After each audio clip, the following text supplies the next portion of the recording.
software technology is, I would say, the fastest moving industry in sort of in broad terms. But within tech, cybersecurity is moving faster than any of the other technology industries or sub-industries. And you say, well, why is that? Well, one, it's software. But two, it's a really interesting dynamic where you have bad actors that are using software, right, to try to, hack into and attack other companies. And so they're constantly pushing the boundaries of what software and technology can do. It basically forces you to supercharge everything that you already know as a marketer. You just have to do it that much faster, be that much more precise in order to sort of keep up, I would say, in this cybersecurity super fast-paced market.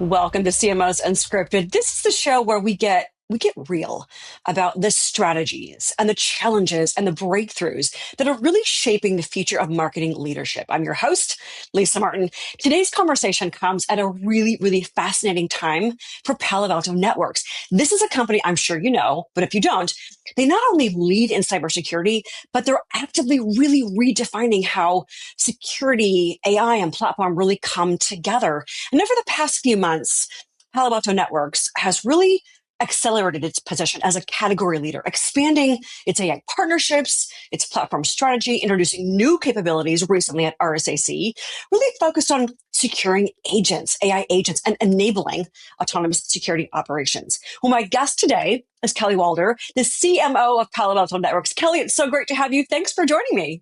Oh, Lisa, it's great to be here. Thank you so much for having me.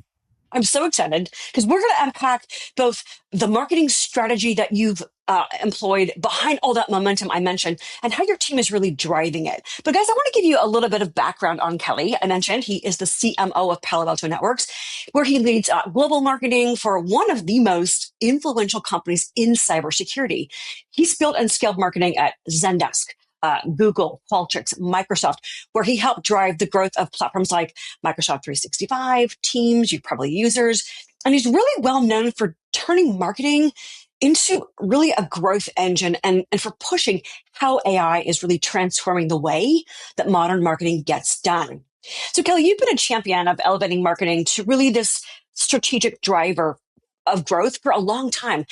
Talk to me about some of the experiences that you've been through that have really shaped your leadership philosophy and your belief in marketing as this transformational force. Yeah, sure. Happy to, Lisa. Well, for me, I would say my marketing journey actually started quite a while ago. If I go back to, it was business school, when I was getting my MBA, that was my first introduction, I would say, formally to marketing. Of course, been around it up until then, but in terms of actually getting my hands deep and trying to understand, the 4 Ps and the 5 Cs and all that stuff, that really happened for me in business school. And as it relates to starting to see marketing as a key driver of growth, I remember there was a specific case study that we were doing in business school. It was about the Heinz company. And it got me thinking, right? You have to go back to the mid 1800s. And John Heinz decided that he was going to start branding. I think it started with horseradish, but food products. And, and that drove huge growth in that business. And so I thought, well, this is really interesting. You take what was at the time a commodity product and you put some marketing behind it, you build up a brand, and all of a sudden that unlocked tremendous growth. So I'd say it started there. For me, my sort of real first marketing role was at Microsoft. And when I joined Microsoft, I'd say that was a second really important experience for me, where the way that they had set up marketing as product marketing specifically was sort of a quasi leader of the business. Very, technical product driven company. But product marketing was looked to as one of the roles that sort of brought all the pieces together. And so through the course of many years, having the opportunity to build business cases, work closely with the product team, but then connect with the sales team, that's where I'd say, got really introduced to how do you take those case studies and those things you learned in school and start to apply them in a real world application. And so I think heavily shaped by seeing how marketing can bring all of the functions together and drive towards an outcome. And then I'd say, sort of more recently and since then, just to build on this idea that I think marketing sits at that intersection, certainly in tech marketing, Yep. between product and sales. And if you get it right, you really, really can help sort of the organization deliver growth and drive the business forward. 100% agree with that. I love that Heinz case study. Who would have thought that would really be such a big impact in your career journey? Here we are in 2026 and AI is everywhere. Yes. But and the pace is crazy. It's not slowing down. But how has the pace of innovation in cybersecurity, how has that really kind of sharpened and honed your approach to marketing leadership? Because that speed, that pace, that pressure is there. Yeah, it's a great question.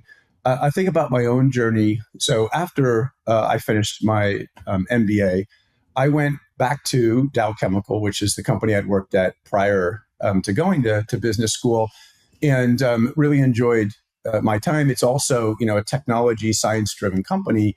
But when I think about the pace of the chemical industry more broadly, it just moves much slower. It's more mature than tech.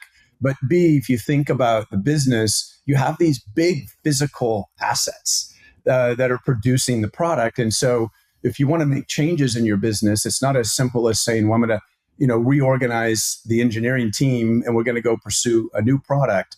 You have all these physical assets Right. sort of restrain and constrain what you can do. So when I moved from Dow Chemical to Microsoft, as I mentioned, I would say that was the first moment where I realized, wow, the pace of tech or software is so much greater than I call it traditional industries. And that was the first sort of introduction to, okay, wow, things are happening much, much faster. Yep. Then I come to cybersecurity, and you're already, software technology is, I would say, the fastest moving industry in sort of in broad terms. But within tech, cybersecurity is moving faster than any of the other technology industries or sub-industries. And you say, well, why is that? Well, one, it's software. But two, it's a really interesting dynamic where you have bad actors that are using software, right, to try to, hack into and attack other companies. And so they're constantly pushing the boundaries of what software and technology can do. So it's moving incredibly fast. And we'll maybe talk a little bit more about this, but it's also very, very fragmented. So it's like the fastest moving, most hyper competitive industry within the tech industry, which is already the fastest moving industry. Wow. And so to answer your question directly, sharpening my approach to marketing, I would just sort of say a couple things. One, you have to learn how to pivot very, very quickly. Yes. You have to learn how to respond to both the competition, which, again, it is the most fragmented industry. We can talk more about that. And you're constantly under pressure from these bad actors or attackers. Yep. So you got to be able to pivot. It basically forces you to supercharge everything that you already know as a marketer. You just have to do it that much faster, be that much more precise in order to sort of keep up, I would say, in this cybersecurity super fast-paced market. It's such a great way that you described cybersecurity within tech and the pace, because we know the pace of AI is crazy. But you're Yes. right, there's bad actors. Every time new technologies come out, they have access to it as well. But you guys, before we dive into AI and marketing, Palo Alto Networks you guys have had a big few months. I've been watching. You've expanded AI partnerships. You've continued to push this platform first narrative. Really, it seems like consolidating capabilities across network, cloud, identity, endpoint security. And you've also really, in this fragmented market, strengthened Palo Alto's position around AI, securing AI. And I think that's a message that's really resonating with the market.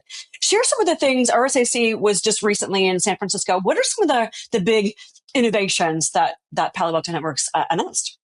Yeah, sure. Well, maybe I'll start with picking up on this platformization theme, which is something that we started talking about, I'd say almost 3 years ago. It was important then.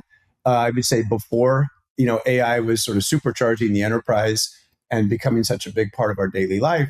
But platformization, again, if we think about the dynamics in cybersecurity, the average enterprise has something like 86 different cybersecurity solutions across 23 different vendors. And so it was already, I would say, the industry ripe for consolidation to help customers save money, manage fewer things, and end up with better outcomes. Then AI comes along, obviously, and as we know, been written about at length, AI is only as good as the data that you feed it. And so now it's even more important, right, that we are connecting these disparate systems and tools and feeding it the best and broadest set of security data to really help train those AI models and get better outcomes. And so for us at Cybersecurity Week, I'd say two big categories of announcements that we made. The first is around AI security. So been building on the products and solutions that we've had in market for the last couple of years. One is Prisma AIRS. That is our leading AI security platform. Everything from being able to scan and make sure that the models that you're using to power your apps and your agents are secure and not sort of infected with things that you don't want in those models, all the way through to runtime security. So making sure that the AI applications and agents they're behaving in the way that you've intended them to. So at RSAC, we announced a bunch of new innovations and the new version, the latest version of Prisma AIRS 3.0, which really extends all of these AI security capabilities to agentic AI. Again, being able to make sure that you can stress test those AI agents through red teaming capabilities all the way through to runtime security. So that's one big category of innovation that we announced. And then the second, getting back to the pace of cybersecurity and trying to stay one step ahead on behalf of our customers and stay one step ahead of those bad actors. But the other big announcement or set of announcements was around quantum security. So quantum is actually closer than many people realize. Some of the leading quantum computing companies out there, Google, IBM, and others, have recently announced some pretty big breakthroughs. And so we want to make sure that customers are preparing for when that actually happens. And what will happen when we achieve sort of broad scale quantum computing commercialization is the encryption as we know it will no longer be secure. They'll be able to break the encryption in a matter of minutes. And so we want to make sure customers understand all those certificates across the enterprise and they're able to upgrade them with new standards to make sure that they're quantum secure. So an exciting set of innovations and announcements, but grounded and rooted in AI and looking around the corner for quantum computing. Definitely have to be looking around the corner. But speaking of that, you mentioned the average organization has 86 different cybersecurity tools, 23 vendors. You talked about cybersecurity being fragmented and this focus on platformization. How do you really translate that level of innovation in a really clear, differentiated storytelling way that really differentiates Palo Alto Networks from what the competitors are trying to copy? Yeah, I think the first thing from a marketing perspective is stepping into a world where you've got so many products, so many solutions. I'm relatively new to the cybersecurity. I've been in tech marketing for some time now, but this is really sort of my first go around when it comes to cybersecurity. And one of the things that struck me was all of the not just products but acronyms. And right, and so you've got all these ways of talking about your products that if you're not steeped in cybersecurity, it quickly becomes not only complex, but I would just say overwhelming. And so while platformization and consolidation is going to deliver a bunch of benefits for customers, as a marketer, it's not helpful if customers are confused because there's so many things that are coming at them. And so I think one of the big opportunities and challenges that we have in this industry is how do you take a portfolio of products with lots of acronyms that has grown really rapidly and make it, like you said, how do you tell a story that's compelling, that's differentiated, and that it's understood? And I think in some ways it's almost counterintuitive in that you have to simplify what you're marketing and do that by up-leveling. But also, I think moving away from product or feature marketing, which is something that I think the industry has done for quite a while, right? Most companies in cybersecurity had one, maybe two products. So they could go really deep on those one or two products. But now if you've got 20 products or 30 products, you have to think about them in terms of categories. You have to up-level And I think the final thing I'd say is you have to put them in terms of benefits to the customer. So Absolutely. I Yes. like to think about it as what are the jobs that need to get done? And if you can start to think about the jobs to be done, by the decision makers, whether that's the, chief security officer or the chief information officer, I think that will, put you on the right path as a marketer, up level, simplify, what are the jobs to be done, and how is your solution going to help solve the problem that your customer ultimately has. So that's the sort of challenge and the opportunity that I see for us. I totally agree. And what I've seen from this show the last year that we've been doing it is it's not about selling AI. Everyone's talking about AI, a lot of That's, AI washing. It's about selling, to your point, outcomes. What that's right. benefits? This is all for the customer. That's why we do what we do. It's to solve their problems and to That's right. have them really be able to provide that feedback loop, especially as the pace within the pace is so crazy. But one of the things that I saw recently too, kind of pivoting a little bit here, is that you didn't just experiment with AI, you actually used it recently to change how campaigns get produced. So, Mhm. talk to the audience a little bit about what you did. It looked fantastic. But what did that shift require organizationally, culturally, and how has it changed kind of your marketing operating model going forward? Yeah, great question. So maybe to be more specific, we launched an AI generated advertising campaign. We started working on it back in the early summer, and it went live in early September, I think, in early fall.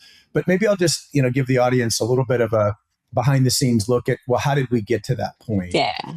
The first thing is that, again, Nikesh, our CEO, incredible leader, but he's seen for a while now, I think, not only the need for us to help secure AI for our customers, but also the need for us as an organization to stay at that bleeding edge in terms of how we do our jobs, whether it's Yep. marketing, whether it's sales, whether it's product. And so, there's a big push inside of Palo Alto Networks to make sure that we're also transforming using the same tools that our customers are using, and then do it in a secure way. Yes. So for us, excuse me, the journey started, I think, coming out of Google I/O. They made a bunch of really interesting announcements around Google VO and Google Flow, right? So this is their AI generated video capability. And so we started playing around internally with these new AI video creation tools. And my leader for the creative team, he started really just going deep and figuring out, well, how do I use these tools? How can I create, a snippet and Yeah. start to build a story? And so, that led to a lot of excitement. Nikesh being probably our biggest champion of pushing and saying, great, let's go build an ad campaign using these new tools and Love be it. the first to do it. And so that's essentially what we did. And, just one, I think it was super interesting as we were doing it. Sometimes you would see improvements that were being dropped, in this case by Google, on a weekly basis. So some things that you couldn't quite do inside of the tool, a week later, all of a sudden, some challenges we were having were resolved. And so I just Oh my remind gosh. people, you try it once and it may not be able to do everything that you need it to. And a week later, all of a sudden, new capabilities are being Wow. unlocked. Yep. But that was essentially our journey, and we started to get really excited with the things that we were able to do with these tools.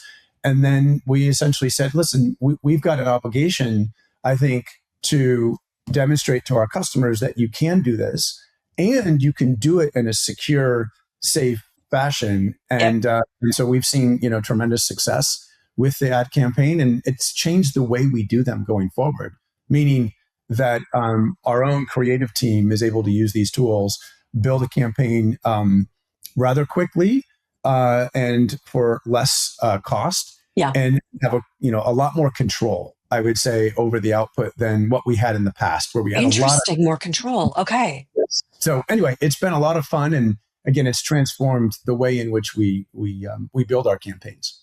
Oh, that's so cool. But when you move to this AI generated creative process at that scale, how do you help maintain like brand consistency and creative quality while moving and pivoting so much? Yes, I think there's a couple of really important things that we've learned through the process. One is, even though these AI tools have tremendous capability and tremendous power, you still have to ground them in this case, things like, well, what are your brand guidelines? And Yes. what's your brand tone that your company wants to take? And so it's really important that you train these tools to again to be aligned with, in this case, your brand guidelines, your brand tone, that sort of thing. The second element of this is that we still have a human in the loop. So we're not just turning AI loose and hoping for the best. Yep. It's helping us, but we still have, and I believe there's an important role, for marketers going forward, which is to fine tune, review that output, and make sure, to your point, Lisa, that it stays within the boundaries that you need it to, that you want it to. So, train it up on your brand guidelines, your brand tone, et cetera, and then make sure that you still got, in this case, your creative marketers that are in the loop Yep. and reviewing everything before it actually goes out the door. Do you see this kind of AI driven content creation really becoming table stakes going forward? Is this really going to become foundational? I mean, I think so. I think that it will be just like it is today within marketing. It's a choice that organizations have. For example, some organizations, they want to manage all of their paid media in house, and there's plenty of tools to be able to do that, to do the planning, the operations, the execution, and the measurement.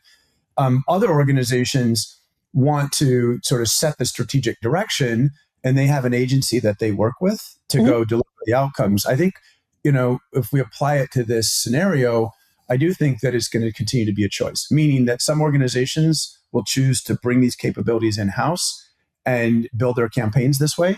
Others will continue to rely on an amazing set of agencies who they are using the AI capabilities to get all the same benefits for their clients, meaning turn it around fast, be super precise, and deliver in a new way. But yes, I do think this is going to become table stakes, and largely the way that a lot of these campaigns, a lot of them, not all of them, get built.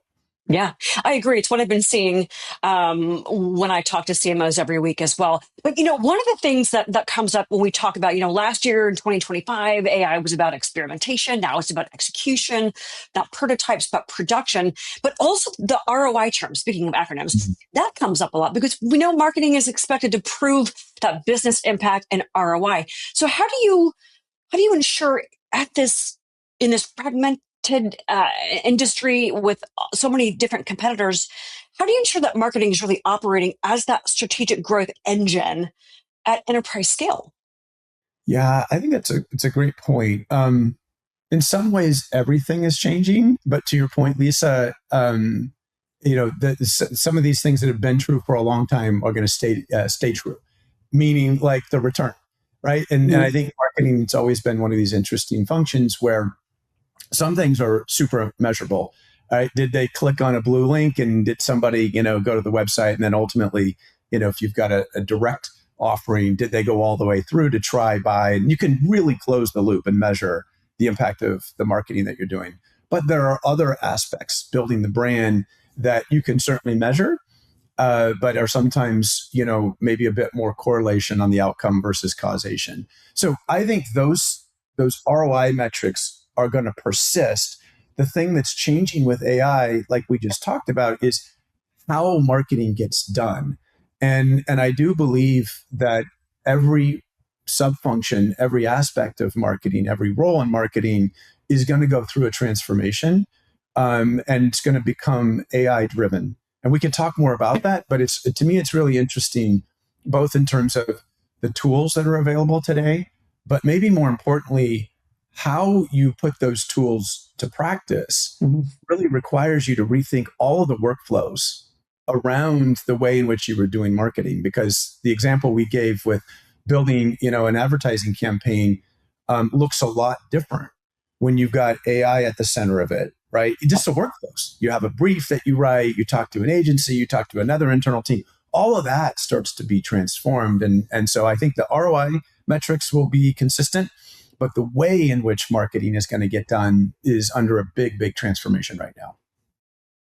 I think I don't know. I've been in marketing for 20 years myself. I think it's the most exciting time to be in marketing because there's challenges, as you talked about, but there's so much opportunity. From a storytelling perspective, I'm a big customer marketing fan, do a lot of stories for clients. How do you translate something you touched on this a bit, but I want to kind of double click something Yeah. that's really highly technical, like a platform story, into something that resonates with the Mm. CISOs, the CIOs, and really differentiate in a market where there's a lot of competition. Yeah, I think to build on what we were talking about before, right? In our industry, lots of lots of competitors, a lot of vendors, a lot of solutions, and so that makes it such that we have to simplify and up level. But Yes. then maybe get into how do we do that? One of the things that we try to do is to think about, well, how can you use simple language that, while our key buyers are often the CIO and the CISO and maybe the VP of network security, but if we can go tell a story that the CEO would understand, I think that for us is a really good litmus test, Totally and agree. Yep. right, it Yep. forces you to not only use simple, clear language, but also to describe the challenges, the problems that the customers are having, and the benefits of your solution. Again, and I think in a clear, more compelling way. Yep. Otherwise, it's too easy to kind of get lost in your own category. Which in this case, we're talking about cybersecurity, but I think it's true for whatever industry you might be responsible for marketing. How do you sort of broaden that story? Again, a great test is, will the CEO understand Mhm. the campaign or the story or the messaging that you're trying to deliver to the market? I think that's perfect advice for those watching because we're talking about sales marketing alignment or alignment with the CFO or Palo Alto Networks aligning with its customers, you want to speak their language. That's So I right. love your recommendation about simplifying things. I think a lot of times folks get the pace is overwhelming and they want to pull out features and things, but it's not about selling features. It's about speaking their language. I think that is probably one of the greatest pieces of advice we've had on the show is you want to make sure your customer's CEO can understand it, not just the CISO or the CIO, but the person at the top that understands how you're going to help my business in a very fast based moving landscape where the threat actors and targets just keep expanding. Last Yeah. question for you is what did such a great job talking about the fragmentation of cybersecurity, the tools, the vendors, the competition, the need to simplify. What advice would you give either Mm.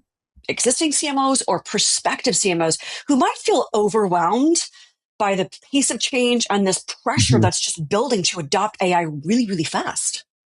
Yeah, great question. Um, it reminds me of much earlier in my career when search sort of came on the scene, right? Those early days of search. And we touched on this briefly, but the ROI, right? That was Mm. super exciting time to be a marketer because we often struggled as marketers to maybe go to the CFO and explain, I want to run this big ad campaign and it's going to improve my brand awareness or drive up consideration. And then they start drilling into this, they being the CFO.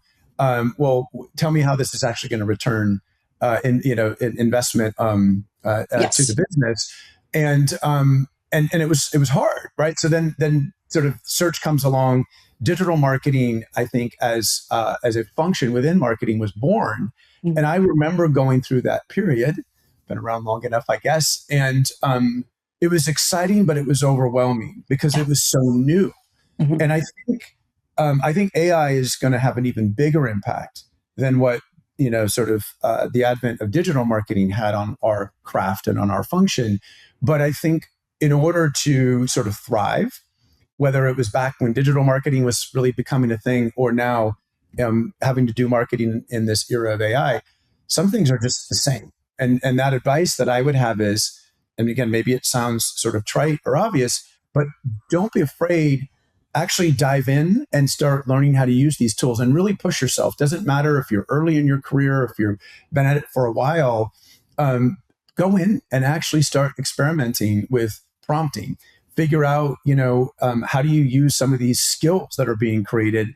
They're out in the sort of marketplace, and stitch them together to deliver these outcomes. But I think if you take that plunge and actually start using these tools, the really neat thing about those of us that have been in marketing and doing this for a while is that you still need to bring your experience and your insights. Yeah.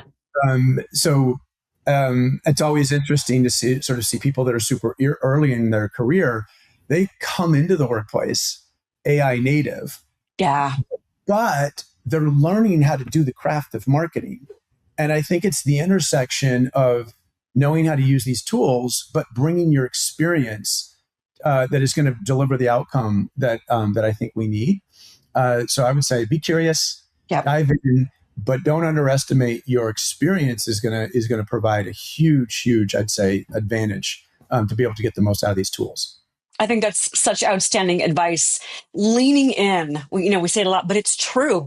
Raise your hand, ask questions, be vulnerable, identify what you don't know, and then find the right tools and the right people, the right experiences to really help continue to grow. I think that is just a mic drop moment. Kelly, thank you. This has been such an insightful, educational conversation. Clearly, what you're doing at Palo Alto Networks is really, you're operating at the center of one of the most important shifts happening right now. And we talked about this in the beginning, that convergence of AI, security, platform strategy. But I just wanted to thank you for not just sharing what you're building, your experiences, but also how you're really thinking about the role of marketing and driving business transformation. We just so appreciate your insights and your time.